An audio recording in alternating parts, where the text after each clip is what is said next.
good friend of mine, Robert Humphrey, who is going to be talking to us about new opportunities that have emerged, primarily in the security space, but maybe in related spaces post 9/11. Robert is the Chief Strategy Officer and Marketing Officer for a company called Citadel Security Software. He also was the head of marketing at IT Technologies from its very earliest days through over $700 million in revenue. So he has seen companies, he's been in the technology space for a long time, he's seen companies from the earliest stages all the way through major players in the enterprise space, and how technologies affect the enterprise, how enterprise buyers buy, and how things like macroeconomic environment and trends and regulatory issues and other sort of influences actually affect the technology landscape. So he's been both in operating roles as well as VC roles, and also was the managing director of his own consulting and strategy firm. And he's going to bring all of those perspectives today as he talks about opportunities in the post 9/11 level, or post 9/11 market, I should say. So welcome, Robert. Thank you. Take it away. Kind of sounds like I actually can't keep a job. As many things as I've supposedly done. First off, how many, we just did a class, entrepreneurial marketing class just before this. How many were in that class? Okay, so I can use some of the same humor. So act like you hadn't heard it before. So good, because I really have no more shtick. First off, thanks.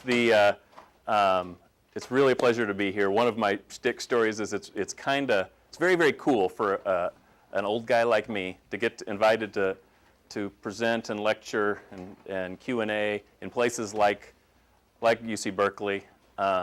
I got to do a class at Wharton, got to do one at Yale. These are all places that wouldn't even take a look at my application when I want to go to school. So to have me coming back and doing this is kind of shocking, actually. So well, I guess the class, you should get your money back on the earlier class today. Whatever you pay for an hour of class here, you should get it back, because I couldn't have even gone to school here. So I do want to give a little bit about my background. And as Stacy said, I've done lots of stuff in kind of three major categories: sales and marketing, operational role, and then venture capital. And they've all kind of got me to a point now of I know what I like, I know what I believe I'm good at, I know what the market has suggested that I'm good at based upon, and you can kind of tell that based upon who pays you more money for which jobs. And I tend to make more money and have more fun when I'm doing sales and marketing strategy related things. And so I'll give you a little bit about the background, though, for those of you that weren't earlier. I'm one of those cast outs that came out of school, went to the University of Texas, didn't know what I was going to do. Business, my dad was a businessman, couldn't make any money renting jet skis, so what could I do? Ended up going to work for then a company called Burroughs Corporation that became part of one of the early major computer companies. One of the top 5, IBM, and then 5 others. Became ultimately what is now today Unisys, multi-billion-dollar company. I was one of those right out of school salespeople that went through years of sales training. And I would tell you today, and I think they said this during training, the most important part of anything in my career was that year of training. When I went to the University of Texas in the business school, it wasn't necessarily what it is today. Today it's a great business school. Then it was okay.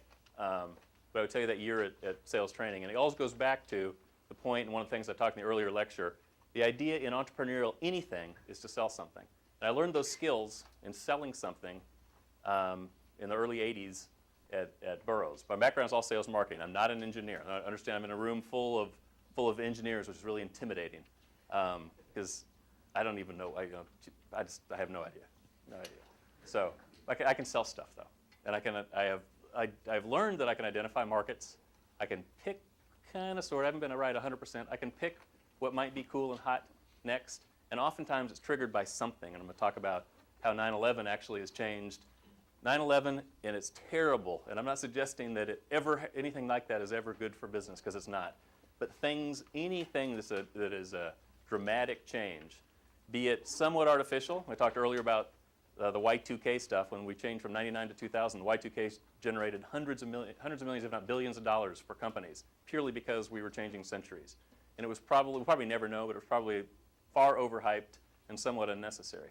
9/11 is one of those things that, from a macroeconomic perspective, and I promise never to say macroeconomic again, but because Stacey said it, I wanted to use that word so I could sound much smarter, that really did create opportunities, taking a really terrible, tragic, devastating thing, and there's business opportunities that are coming about as a result of activities and the kind of the new world we live in. I'll talk about that. But I got into the marketing and strategy side totally by accident. Was in a young startup called then called I2 Technologies, less than $10 million in revenue, and I was brought in to kind of build some alliances and kind of do whatever. And it was very much a startup. This was 95, or early 95, 94, 95, pre-dot-com craze. So people weren't investing in PowerPoint presentations. The company was funded on a Visa card. That's absolutely true. There were no deep pockets to this company, and there was really no real serious money, although we did go public at about $30 million in revenue. We didn't do anything with the money except invest it until we got to be about a $200 million company. So this was very much a bootstrap from zero to $200 million company with little to no investment in things like marketing. The company, like I said, ultimately became a billion-dollar company. After that, I became a VC, and I've been on the side of the table that I believe and I truly hope that a lot of you get the chance of, is sitting before a group of old guys that are almost always wearing sweaters, never wearing a tie, and often wearing chinos. So you'll recognize VCs by their chino pants and a sweater. But sitting on the other side, they know more than you, and they're trying to decide, do I give you $10 million or your friend down the street? I got to sit on that side of the table. It's incredibly interesting, and we can talk about that at the end. I promise to go through this as quickly as possible. I think the real value I might be able to provide is in some Q&A at the end. But I've done that. Recently took a real job again, and I'm now the Chief Strategy Officer, as Stacey said, and Chief Marketing for a very small software company called Citadel Security Software that markets software that in many ways is taking advantage of the fear that exists in the market today around terrorism, cyber threats, identity theft, all that kind of stuff. I hate to say we're capitalizing on that, but it is those types of things create business opportunities. It's kind of one of those things, like it or not. And as a result of not being able to keep a job and doing all these things, I get invited to speak at prestigious universities such as this. So I'm going to talk about characteristics of a couple different markets.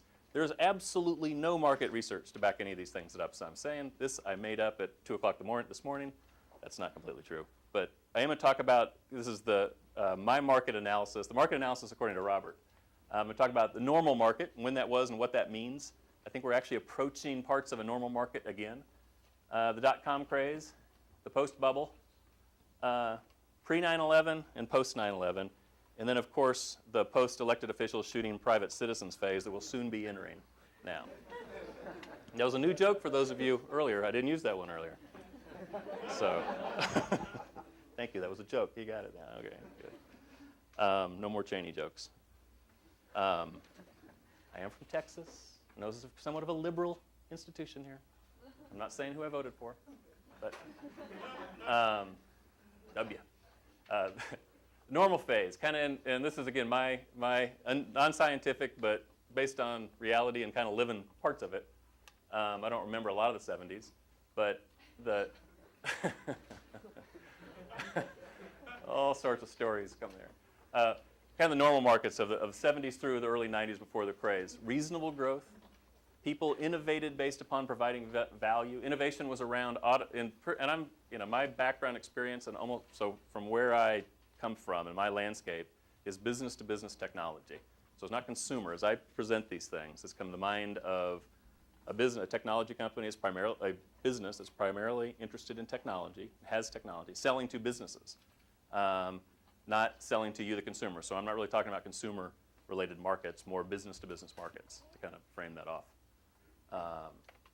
But in the 70s through the early 90s, before the craze, innovation was a lot around the automation of manual stuff. So stuff that had been manual, even to the point of simple, trivial stuff like order management and general ledger stuff and enterprise stuff.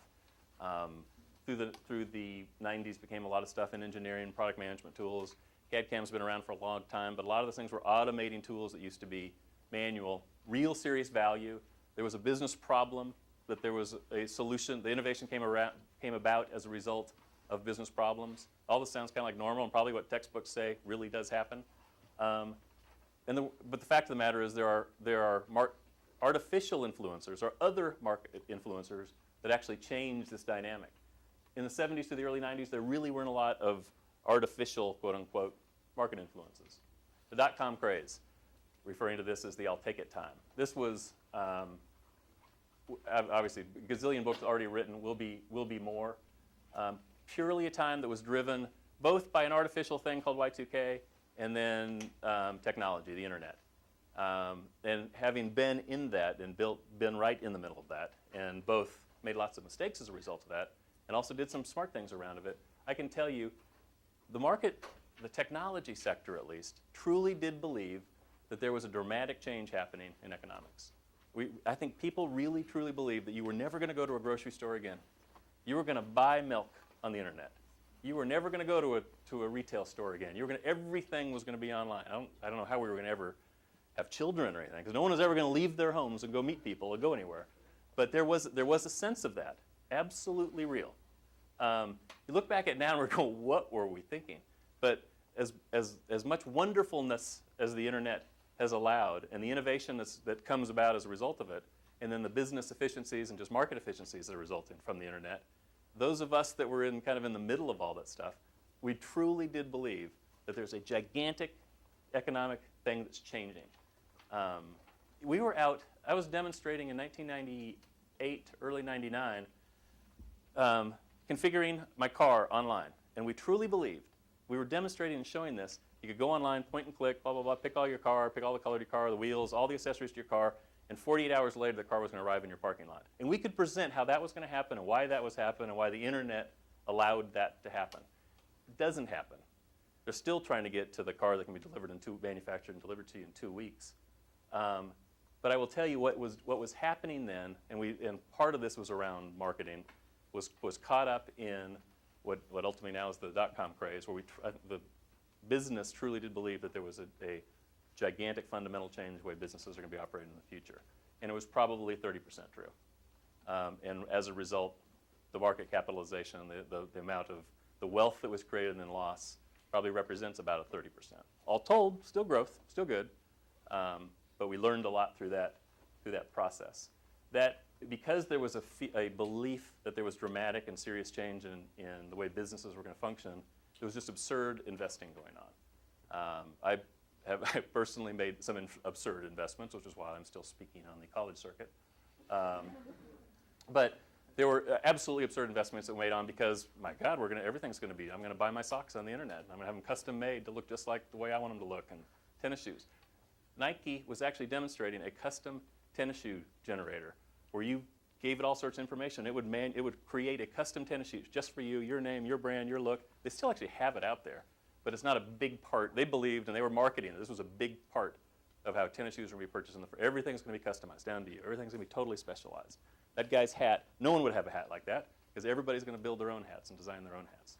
So outrageous sales and marketing driven by a true belief in economic change created this whole thing, .com. We know what happened. Don't need to go in that. Then after that, when we all realized we were maybe as a hangover from the 70s and 80s, when all that all fell apart and we realized, okay, this is not as dramatic as we thought.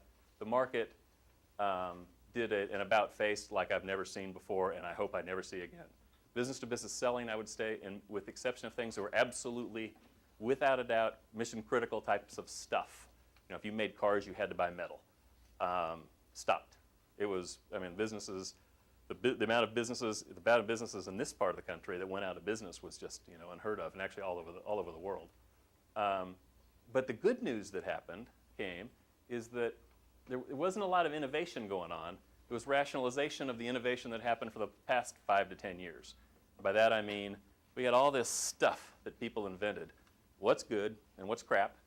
So in the post-bubble, early 2000, 2001, 2002, there was tons of rationalization. That means companies went out of business. That meant there was all sorts of businesses that got together. And the really smart guys were those smart people that probably came out of this university, probably still are, that could identify, ooh, I take that innovation, that technology, that one, put them together, and there's something really creative here and really unique and out of the box and can solve real serious business problems. The post-bubble was one of prove it, justify it, delay it, don't do it until what if this is all bogus again? What if something else happens? So it was a really interesting, tough time. Just before 9/11, I'm going to call it the time. There was about a year, 2 years of crashing or so. You started seeing the markets change a little bit. You started seeing some more innovation and people kind of out of the box stuff coming again. You started seeing, you can measure that by VC investments.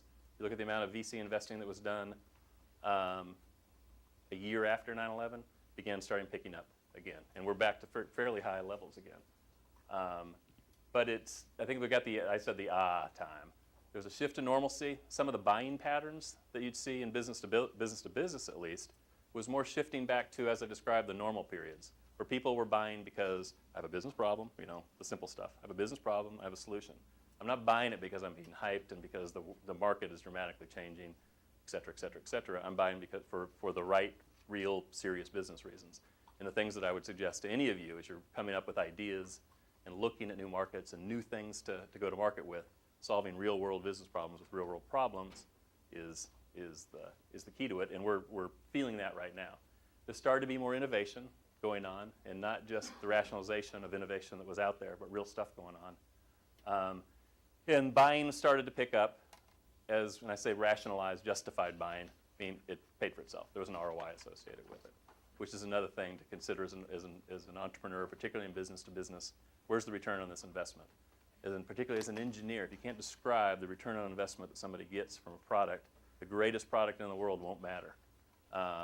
In my early sales careers, the dominant computer supplier was IBM, and they were by far not the best computer, nowhere close. And I'm not saying that because I was a competitor, because ours wasn't necessarily the best either, but it didn't matter because they understood the customer, they understood sales and marketing, and could market and sell to their customers well and provide business value. It didn't have to be the most innovative and the best.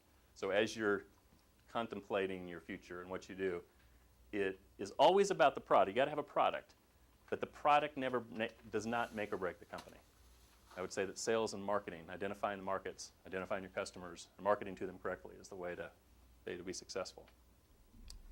Post 9/11, and this is one that I think the things that I talk about that are market dynamics today aren't going to change. They won't change in our lifetime. And it's not just about it's harder to go through airports now. It's not just about that, you got to stay, if you're sitting in coach, you got to use the restroom in coach. It's not just all the obvious stuff around. In the business-to-business world, everything has dramatically changed as a result of 9/11. Not all of it is directly related to terrorist type of activity, but it's certainly all driven by fear, and fear that didn't necessarily exist prior to 9/11. I'll talk about those in a second. The post 9/11, for a while, there was no business. And part of that is just the shock of a nation, the shock of a world. But what came out of it, though, is, and this is ending now, but there was a dot-com-like craze in a sub-market called security, anything security. There was absolute craze, and the government drove this because the government went crazy. And I'm with a company now that actually experienced some of that craziness. I will tell you the government overbought our product as a direct result of 9/11 right after. The government overbought lots of different things as a result. But there was this craze for all things security, which is now we're kind of coming into one of more normalcy. In the past, there was an issue of security, an issue of privacy. Privacy was more driven by civil rights, personal rights, privacy. Privacy is now a security issue. So where in the past, privacy wasn't necessarily something in Washington, with the exception in the area of individual rights, was it a big issue. Privacy has now become one of a security issue.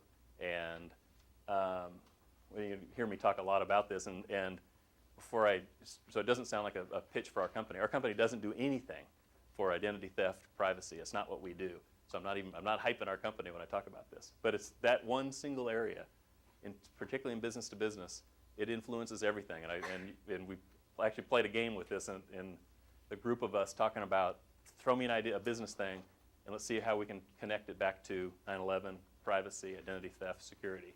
Everything does. The federal regulations that have gone into place since 9/11, driven both by privacy, identity, and then just general national security, are absolutely amazing. And influence everything. You go in, and some of this is also driven by privacy, quote unquote privacy, so other people don't know about, what it is you're cruising on the internet and what shows you're watching on TV and all that stuff. But did you know that the government requires that if you go to the doctor and your registries, you check in, and there's a terminal screen. Every doctor's got a terminal screen. They bring your medical record up. That if somebody doesn't touch that keyboard for 45 seconds, not only does the screen have to stop, the screen has to turn off, but the files have to be closed, your records have to be locked, and it's a federal regulation. So that one little thing seems relatively, it's actually not very simple, but that dramatically changed healthcare software industry.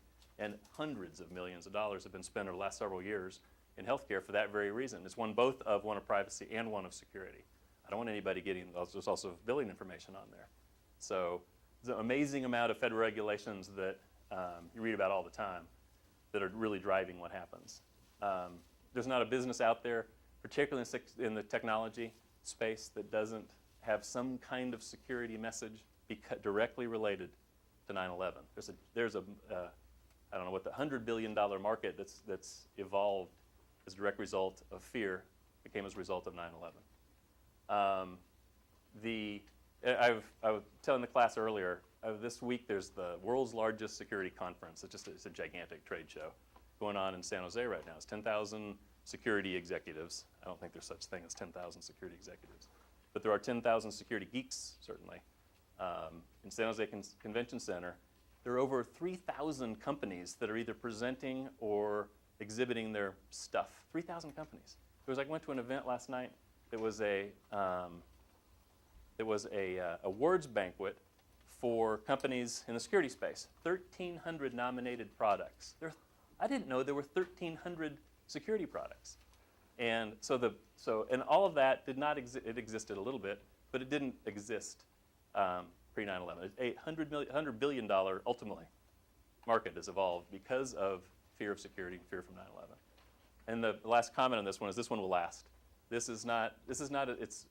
started as a result of some catastrophic event, but it is now fundamental. It's ingrained in our society. It's ingrained in Washington. There's 100 and some odd pieces of legislation right now in Washington having to do with identity and security going on. So it is incredible. Your ATMs will change in the future. So new influencers. Washington and legislature has always influenced business, but not to the extent that it has today. I'm with a very small, $20 million, smaller than that, I'm in marketing, software company that we have a full-time guy in Washington that all he does is drive around and go to big giant granite buildings and talk to old guys that are influencing what businesses have to do. When we sell to General Motors, it's a direct result of stuff that happened in Washington. Washington said, you've got to do this within your computer systems. My experience in the past, we didn't pay any attention. I was with a software company, and the founder, a gentleman named Sanjeev Sidhu, no relation. Sanjeev became an incredibly wealthy man, never registered to vote, and one time I had an appointment set up, a luncheon, with then Governor George Bush. Sanjeev was a billionaire, not registered to vote. Politicians, forget about politics for a second, whether you like George Bush or not, but politicians are important, valuable, and I'm thinking, okay, being a software company, having a relationship with George Bush might be valuable. And today, I guarantee if Sanjeev could go have a meeting with George Bush, he would do it because he understands the importance that Washington has and the influence it has in business today. 10 years ago, wasn't as dramatic, and he turned down the meeting. Didn't go see him. That wouldn't happen today. That's a direct result, again, about Washington's influence on commercial business, not just government business. And I say Washington and legislature meaning two different things. The personalities in Washington, the grandstanding that happens in Washington now, there's a fear in commercial business that legislature that may or may not happen as a result of what's going on in Washington. So the grandstanding that happens absolutely drives commercial business to buy things. So every time I won't even try to hide my political affiliations, but certain senators that will say something about anything, and businesses shift to what they're going to buy because they're fear there's some legislation come out about that.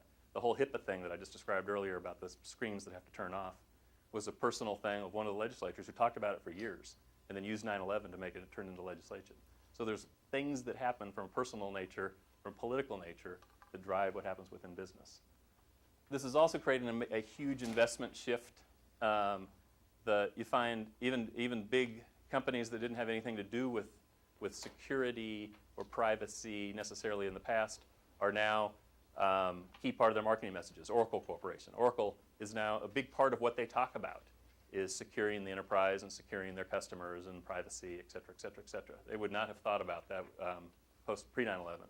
So there are obvious things like that, but identifying those when they happen, and although that, a politically incorrect thing to talk about, how the market shifts and business is created as a result of something is tragic, but it's absolutely true, and it's absolutely something from an economical point of view that you have to consider. And then one interesting one that I put up here that also driven by 9/11 is the lifestyle priority shift. And you've probably read about a lot of it here. There's a number of individuals and investors that are shifting their investment because of 9/11. It caused lots of people to also look more inward and think what's important, what's valuable, blah, blah, blah. There's a gigantic growth in kind of the lifestyle products, high-end lifestyles. This blew my mind. The numbers of private yachts that are currently being built is at its all-time high right now. The yachts under construction, personal yachts, $20 million and above. Everybody how many have one of those? I don't, but they're at the all-time high. And it's a direct result of an inward shift based upon something I wouldn't even have thought about this, that two airplanes flying into the world's tallest buildings end up resulting in people wanting more yachts. They want more leisure time. They want more good, free, rich guys, obviously. It's also launching a whole nother business for guys like us that can't afford a yacht, but sure would like to go on one time, that came out as a result of this. You can now timeshare a yacht. I'm not suggesting that we're going to go timeshare a yacht. But the desire to have this other, I want to live life and have a great stuff. So there's huge market for people that can't afford multi-million-dollar second homes. Most of us. All except Stacy. She's got several of those, I'm sure. The market that is created since 9/11 for timesharing of multi-million-dollar homes, and it seems like this guy, he's reaching now, man. I can hear this. I can hear your brains working. Absolutely the case, and huge. If I was just making personal investments right now, I think I would be going after some lifestyle-related stuff, luxury lifestyle that can be shared. The cost can be shared with multiple people because people are paying more attention to that. So, interesting little phenomena. Areas of innovation, something I talked about. There is more money. I don't know the science behind this, but I do know VCs pretty well.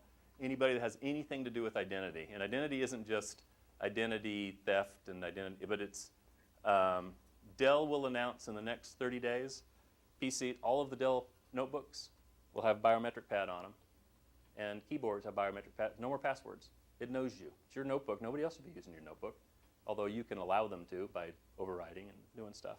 But the ability to know, and this is again driven, track it back to 9/11, that the ability to know that who you are is who you are. And if you think about it, it doesn't have to be your PC. If also then driven back to the .com craze and the internet, couple those two things together. Now everything's interconnected, and now I'm really afraid of everybody. So I want to make sure that who you say you are, you are. Why don't I just go to an ATM and stick my thumb on it in the future? And it's all connected back. I should be able to track that back. Guarantee. That's an area of anything having to relate to identity protection, and absolutely positively knowing that who you say you are is who you are. There's no question that's an area. In technology, an area that I would bet it's just getting ungodly amounts of funding right now. And it ties back to just about everything in business to business. Think about your car. There'll be an identity. It'll be on your steering wheel. It'll know you. My car today doesn't have a key. It knows me because I've got the key in my pocket with RF. I never thought about that a year ago, 2 years ago, that I'd be able to start my car without a key. It's very cool. Risk metrics because of this fear, businesses that didn't, they used to look at risk in areas of risking, am I going to make my sales plan? Risk, am I doing the right product? Risk of this, risk of that. Risk metrics associated with risk of real and serious loss. There wasn't a big effort, in retail of course, but in kind of commercial industrial enterprise, there wasn't a huge amount of attention paid to the areas of risk related to somebody got in and got something and tweaked some numbers. In healthcare, there's a whole new area of risk, and just recently came out in legislation, some bad guys got into VA hospital medical records and on a number of patients, and this is presented before Congress recently, and was kind of surprised that media hasn't made a big deal out of this. Over the course of 18 months, on a number of different patients, actually adjusted blood levels, sugar count levels in patients and medical records. And over time, they got sicker and sicker and sicker because they were being treated. Doctors were looking at their medical records and seeing, never even thought about, why would somebody want to do this? But when you're a terrorist and you're fearful of this stuff, so these types of risk metrics, the companies never really thought about before. Measuring and identifying areas of risk, huge opportunity. There's hardly anything available in the market today around that kind of risk metrics and analysis. Another gigantic area, never thought I'd be talking about insurance, how boring. But you always talk about insurance, if the place blows up or burns down or if I hit somebody and all the physical related. Cyber insurance is a gigantic multi-gazillion dollar market that will be bigger than the insurance industry as it is today. And I'm grandstanding right now, by the way. And the insurance industry, as you know it, is gigantic already. It'll be even bigger with cyber insurance. Backing all those things I just talked about. Backing companies and providing them insurance coverage, guaranteeing that if you're doing ABC, if you're using this identity things and this risk management things, that we will back your company in case if you were to ever get exploited and stuff stolen. Huge, huge market. I never thought I'd go to a security conference and have AIG have a gigantic booth. AIG Insurance, the biggest insurance company in the world, has got this huge booth talking about, and I actually only added that to the slide last night after I saw their booth and talked to them. I thought, Jesus, I hadn't thought about that. So I mentioned this one, high-end lifestyle products, and it seems so, what's it doing on that list? But in terms of areas of innovation, as a direct result of 9/11 and business opportunities as a result, high-end lifestyle, where you can share it, because we can't afford it, of course, but we all want it now, much more than we ever wanted it before. It's big, and there's lots of big money going into this. I don't know enough about it, spent enough time. I'm a consumer of a little bit of it, but it is an area of gigantic investment. And then one that's actually been on the slide for 20 years probably, true virtual organizations. And this goes back to the fundamentals of the internet suggested to us during the dot-com craze. There's no such thing as a company anymore. There's just these virtual enterprises. That opportunity is still there. The ability for engineers to collaborate across. You see a lot. There's technologies around that area. So you see a lot of engineering collaboration going on between suppliers and manufacturers, et cetera, et cetera, et cetera. We're in our infancy in seeing true virtual organizations as we do. We haven't leveraged the technology of the internet as it is today has not been leveraged in really building these virtual organizations. And that's an area that people are still making investments in and where the best minds have not figured this one out yet. So an area that's near and dear to my heart as well. Areas for opportunity, and by this I mean career opportunities. I'm going to start at the bottom, lifestyle outsourcing. And I threw this one up. I've got a friend that actually he's marketing. You pay his company X dollars a month, and that X dollars a month buys you this piece of this lifestyle. And it's a little bit of a private jet now and then, not very much, very little. You're not going to go very far. And it's a little bit of a really obnoxiously expensive house in Aspen or in Tortola or in Cabo or whatever. But it's these little teeny tiny pieces, and he's spreading it out. It's basically kind of new age time sharing. The guy's actually looking at putting an investment of, and he says celebrities do this all the time. Diamonds and jewelries, expensive diamond. Be able to have you want a Rolex watch, but you don't really need a $10,000, $20,000 Rolex watch all the time. I just want to wear it when I go have so and so and so and so. Part of that, the monthly thing will get you a Rolex every certain amount of time. I think the guy's crazy, but he's flying around on private planes on somebody else's nickel and living in really expensive houses, and it's a huge opportunity in this one. Risk management, I talked to that a little while ago. areas of guerrilla marketing where this is just what I'm passionate about, so I put it up here so I can grandstand some more. The brilliant minds, and I'm going to mix these two together, brilliant minds in engineering and brilliant minds in business-to-business relationship. The whole nature of marketing, particularly in the business-to-business, is changing all the time. More personalized, point-to-point, me talking to you. There's just gigantic opportunities, and I track this back to 9/11 because of the need for people to have much more personal relationships, much more interaction. The nature of sales marketing is going to go back in some ways to the 60s and 70s, much more personalized business-to-business selling because of our human needs that were kind of reminded of us because 9/11. So gigantic opportunities. And I say that engineering and sales merge. When I started in careers, there was such thing as a professional salesman, and there certainly still are. The guys that people that sell insurance, I'm sure some of your fathers, maybe some of you or your mothers were insurance salespeople. Respectful position, lots of people can make lots of money. Business-to-business selling, there continues to be, and every industry sees a little bit of this, emerging of engineering and the sales functions. Meaning the really unique or maybe the really odd engineers become the most successful sales parts of an organization. Because the ones that can really apply technology and adapt business problems with solutions and have those interpersonal skills that the classical salesperson is familiar with or is characterized by is the perfect mix. You don't see companies building, quote unquote, building sales organizations per se anymore. Going out, and like I did, I literally went through 1 year of sales training before I was able to sell anything. And they taught me Sales 101 and objection handling and all the stuff that a professional salesperson learns, which is valuable. But if we taught that to the business people, the engineers that understood innovation, problem solving, and took the ones that have the interpersonal skills in business-to-business selling, the merging of sales and engineering, absolutely. It's a huge opportunity. And I say that also is a little bit self-serving from a career perspective. And I have a daughter who's many of yours ages. I know I don't look that old. But she's, if I counsel her on what she wants to do, she's taken totally. She's in theater. What does she know? She's never going to make it. She's going to be living on my nickel for the rest of her life.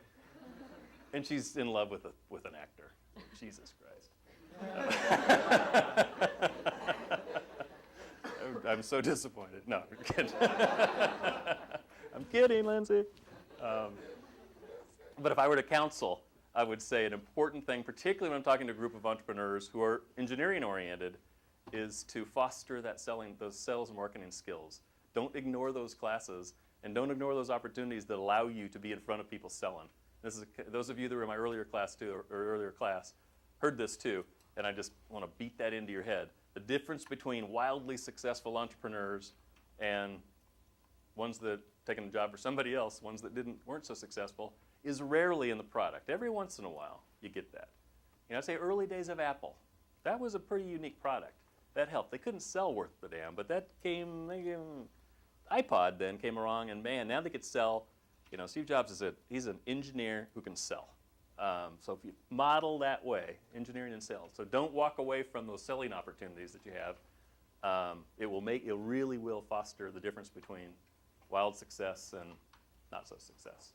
So those are kind of just general areas that I'd see for opportunities as I go forward. With that, I think my next slide says thanks, which means 10 more minutes? I don't know, how much more minutes? I think the real value that I can provide, I haven't done it all. I've done more than I ever thought I would do. I've been really lucky, and I've had some incredibly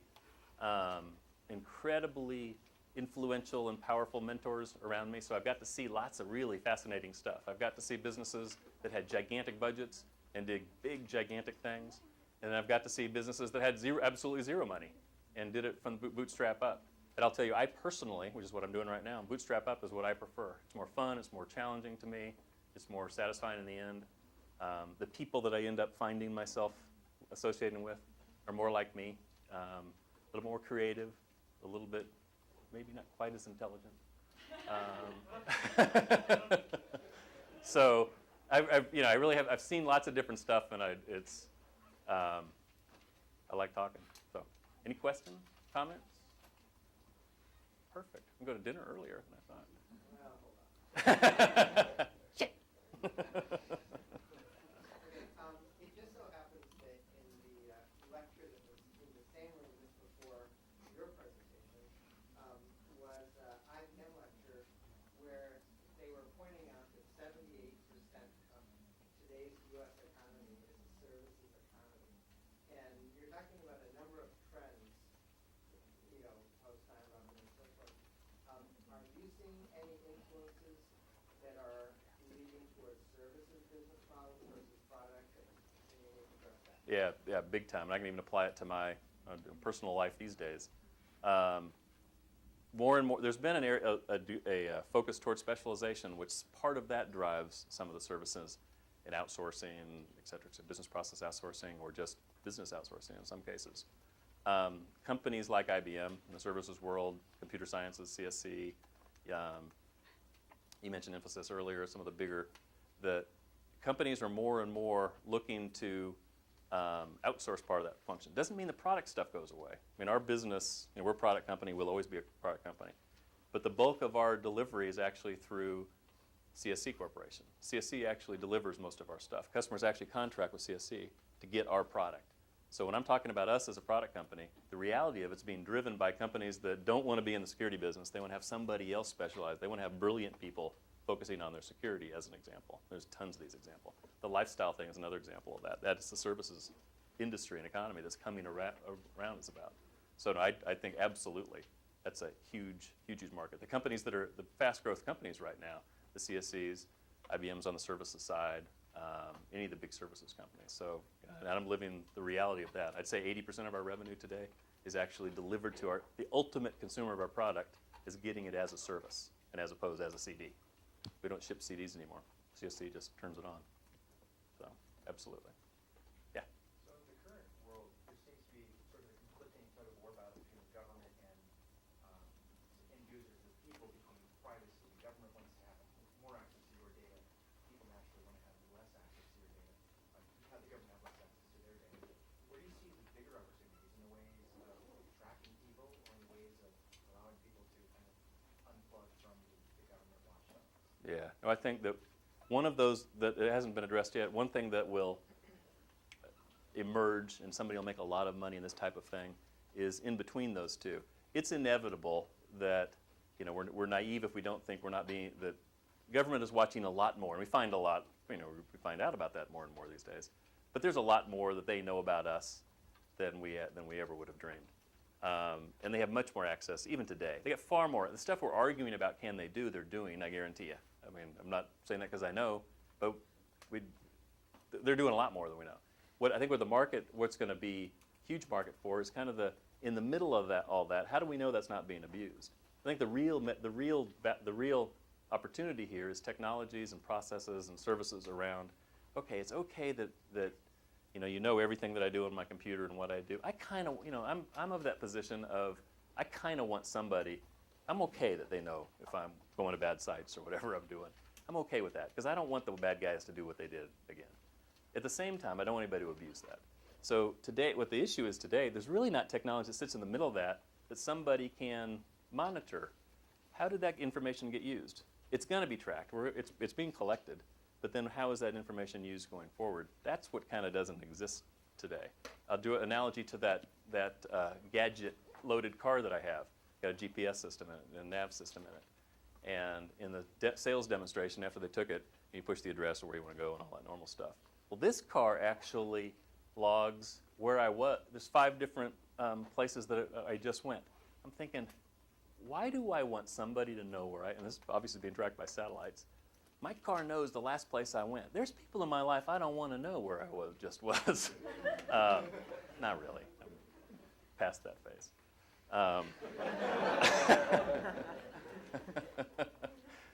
But I think the real opportunity for that is not necessarily, the argument of should they or can't they. They're gonna. I think the opportunity exists from a business perspective is innovation that lets us track. So who's using that information? How's it being used? That's what concerns me personally more. And then also see an opportunity because there's nothing out there today. If somebody's using that, I don't necessarily know. So I think that's where the battle ought to be. I think that's where the business opportunity is. Anything else? Okay. Thanks a lot. I really appreciate it. It's been fun. Good luck.